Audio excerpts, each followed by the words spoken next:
يبدأ مسلسلنا بالبطل آدم وبيكون في الجيش وبيهجم عليهم إرهابيين وكل اللي معاه بيتصابوا والقائد بتاعه بيموت بين إيده وآدم بيفوق وبيكون بيفتكر وهو واقف في المترو اللي حصل له الأول وبياخد باله إن في راجل تصرفاته غريبة شوية وبيراقب واحدة فبينزل آدم وراهم وبيكون الراجل ده ماشي ورا الست دي لأنها طلقته وعاوز ينتقم منها عشان اتطلقت منه فآدم بيدخل في الوقت المناسب وبينقذها قبل ما الراجل يقتلها بالسكينة دي والشرطة بتيجي وبتشكر آدم وبنعرف إن آدم كان في القوات الخاصة في الجيش بس ساب الجيش عشان آخر مهمة كان فيها وفي البيت عند آدم مراته نيفين بتكون ست طيبة جدا وجميلة وعندهم بنت صغيرة اسمها إيجا ودي مليحة خالة نيفين وبيكون آدم من ساعة ما ساب الجيش وهو بيدور على شغل لكن مش لاقي ونيفين بتقول لها إنه أكيد هيلاقي شغل في أقرب وقت ومليحة بتقول لها أنا بس قلقانة عليكي عشان عارفة إنك عاوزة تعيشي أحسن من كده وبتسيبها وتمشي ومليحة بتكون رغاية جدا وبتحب تنم على الناس زي عينيها وبتخرج مليحة من البيت وبتقابل آدم اللي بيكون عيد ميلاده النهارده ونيفين بتحضر له مفاجأة أما آدم فبيكون زعلان عشان كل ما يروح لوظيفة بيرفضوه علشان مؤهلاته عالية ومش هينفع في الشغل الصغير ده وبعدها بيدخل وبيحتفل بعيد ميلاده مع مراته وبنته وبيكونوا مبسوطين جدا وعيلة سعيدة جدا وفي المكان الراقي الفخم ده بطلتنا ياسمين بتحتفل بعيد ميلادها مع جوزها المليونير تيمور وبيكون واضح عليها جدا انها مش مبسوطة وبتكون الزوجة الثانية لتيمور وتيمور بيكون عنده بنت اسمها جوشة من مراته الأولى وما بتحبش ياسمين خالص وتيمور بيجيب عربية جديدة هدية لياسمين والكل بينبهر بجمال العربية وعند آدم نيفين بتهون عليه وبتقول له ما تقلقش اكيد هتلاقي شغل كويس وبيكون زعلان ان هو ساب الجيش وهي بتقول له انت عملت كده علشان تبقى معانا ونعيش سوا في امان وايجا بتشوف آدم في الاخبار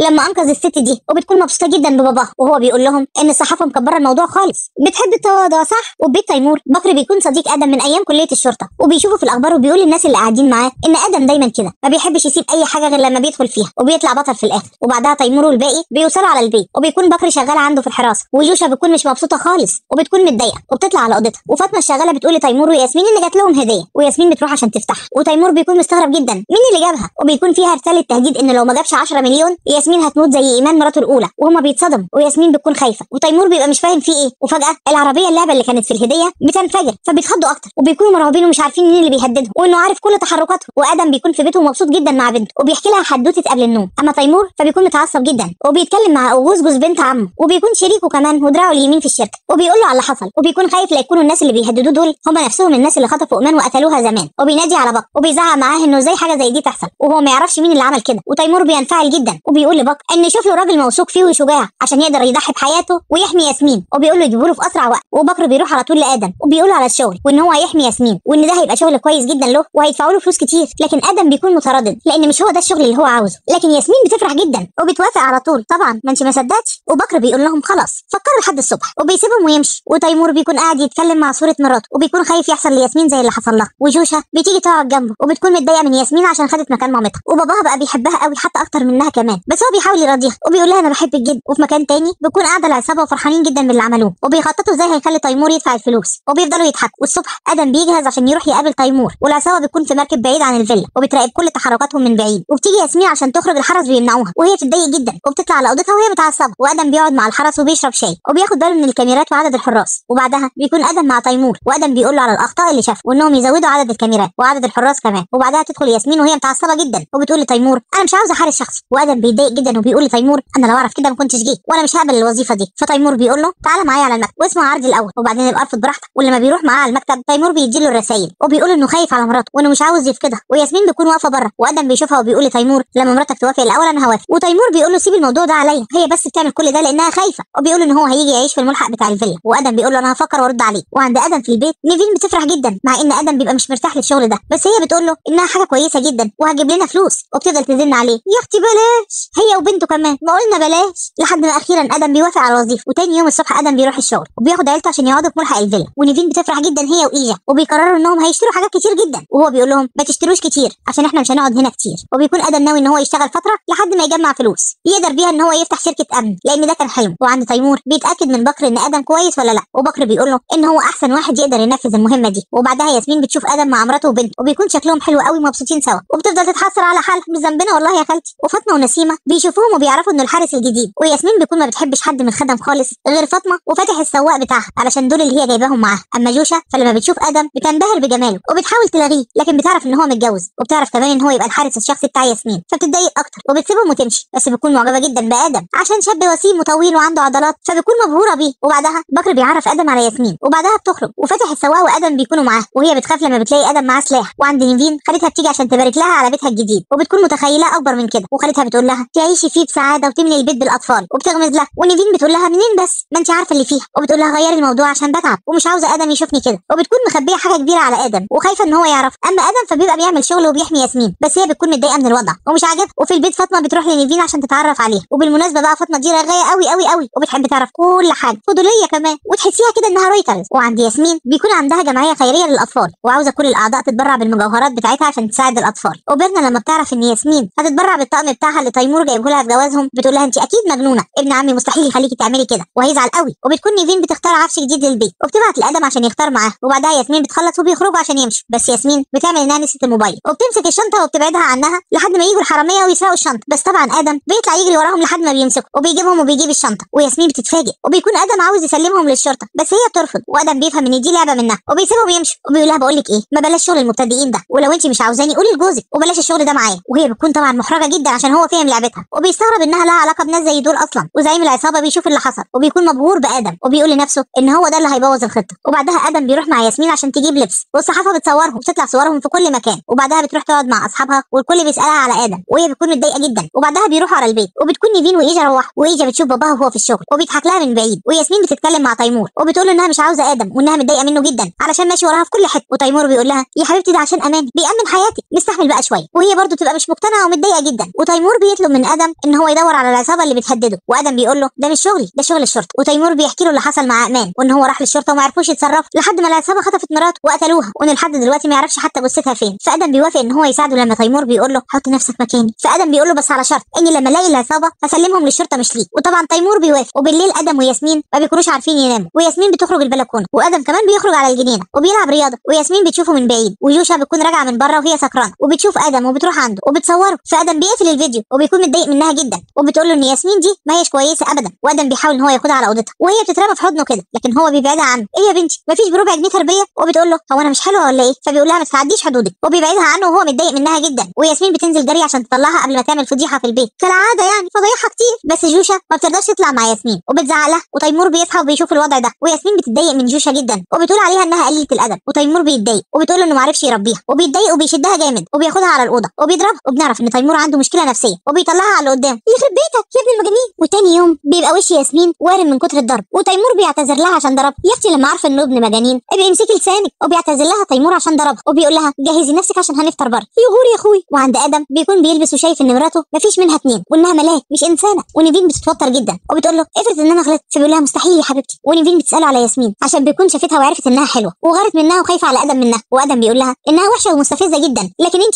مفيش حد زيك في الدنيا كلها يا حبيبتي. وهي بتفرح جدا لا ما تفرحيش قوي كده. وبعدها الكل بيروحوا على المطعم عشان يفطروا وبيكون موجود تيمور وياسمين وبكر وغوز وبرنا. وياسمين بتروح الحمام ولما بتتاخر ادم بيروح عشان يشوفها وهي بتكون متضايقه جدا. وبعدها بتوصل رساله لتيمور ان ده هو التحذير الاخير ليه ومن بعدها ضرب النار بيشتغل. وتيمور بيكون خايف على ياسمين جدا وبيقول لادم ان هو يحميها باي طريقه. وادم بياخدها وبيجري بيها وبيدخلوا ثلاجه الاكل وبيقلع الواقي عشان تلبسه وبيقرب منها كده وبيلبسه لها وبيقول لها شاكه في حد وهي بتقول له لا وبيقول لها اكيد في جاسوس من جوه البيت. وبعدها بياخد ياسمين وبيطلع وبيكون الضرب وقف والعصابه بتكون مشيت ونفذوا اللي هم عاوزينه. وبيخرج ادم وتيمور بيزعق معاه وادم بياخده في جنبه وبيقول له ان في جاسوس. وتيمور بيبدا يشك في الكل. وفي البيت ادم بيكون شاكك في كل الموجودين وبيحقق مع جوشا وبيقول لها انت بتكرهي ياسمين ليه؟ وبتقول له عشان هي مش بتحب بابا وبتعرف ان التسجيل شغال فبتاخد الموبايل وبتقول لباباها ان الست دي مش بتحبك. وادم بيكون عاوز يوصل مين هو الجاسوس وبيفضل يبص على ياسمين بحيره. ايوه صح. وبيكون حاسس ان وراها بلاوي. وبعدها بيروح ادم البيت وبيشوف الحاجات اللي مراته اشترتها وبتكون خلصت كل الفلوس وبيقول لها هي دي الحاجات الصغيره اللي اتفقنا عليها. هم الستات برضه عندهم حاجات صغيره يا عم. وبعد كده ادم بيكمل تحقيق مع بابا وبيقولوا ان ياسمين طيبه ومش ممكن تاذي حد وغريب ان حد يبقى عاوز ياذيها. وادم بيفضل يجمع معلومات عشان يوصل للجاسوس